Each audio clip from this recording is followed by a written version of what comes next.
منظور پښتون پسې چې کوم پښتانه درېدلي دا نه په اچکزي پسې درېدلي او نه په باچا خان پسې او نه په فضل الرحمن او قاضي حسین احمد پسې.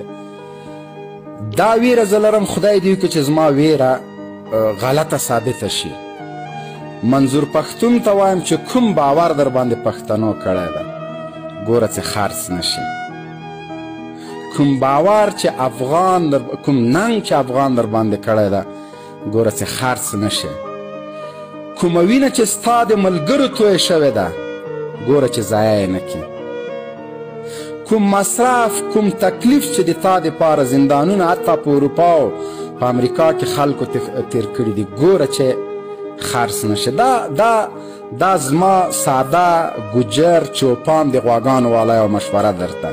که ته خرڅ شولې بیا به موږ په هیڅ چا باور ونه کړو. که ته خرڅ شولې چې په کعبه کې بیا د پښتنو په نمایندګۍ څوک ودرېږي څوک به باور پرې ونه کړي. که وژل کېږي که زنداني کېږي که هر څه در باندې کېږي چې کومه ژبه دې په اوله ورځ کړې په قرآن تاسو دریو کسانو لاس ایښی یو دوه خرڅ شو ته پکې راپاتې شولې هغه دوه موږ د تا د ګوند هم نه بولو تا د ټیم هم نه بولو.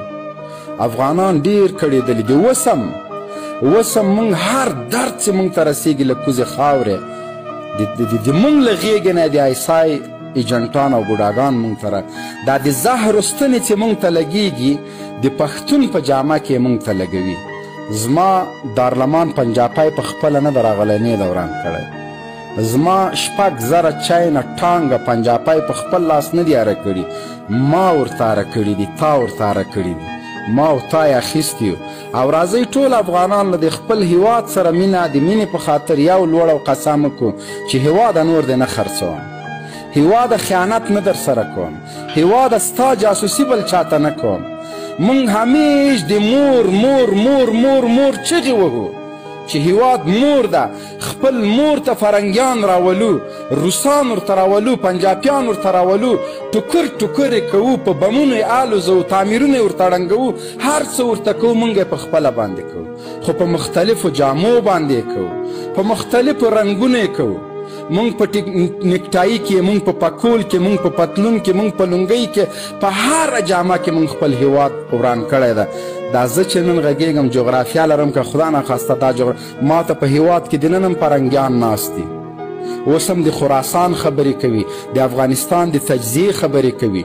اوس هم د دې هیواد د ړنګولو دپاره به تاسو لیدلی وي چې نن هم یو جاسوس یو خبیث په بدخشان کې نیول سوی ده په خپله اقرار کوي چې زه داسې لاړم او داسې کرنلان راغله او داسې 3 لارې غوښتلې.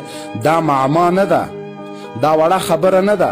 دا صرف د دې په خاطر باندې چې افغانان په خپلو کې سره مصروفه وساتي او دوی د خیر په غونډۍ کینی. راځئ چې موږ د خیر په غونډۍ کینو دوی مصروفه وساتو. تر کله پورې به موږ یو د بل ګریوان نیولی وي تر کله پورې به مو یو د بل مخ ته څپېړې نیولې وي نور په دې سوکانو په دې لغتو باندې به ستړي شوي یو که نه. څنګه زما د پښتون له لاس نه ټوپک اخیستل کېږي نن هغه چغې وهي چې کومک کومک کومک زما حق راکه زما حق راکه. او ډیر په تعصب سره وایم چې پرون په صدر هاوس د اسلام آباد کې غونډه جوړه شوې ده او مولانا صاحب پکې نازه د فلسطین د مظلومانو حق غواړي. زه وایم هغه ژبې د ګونګې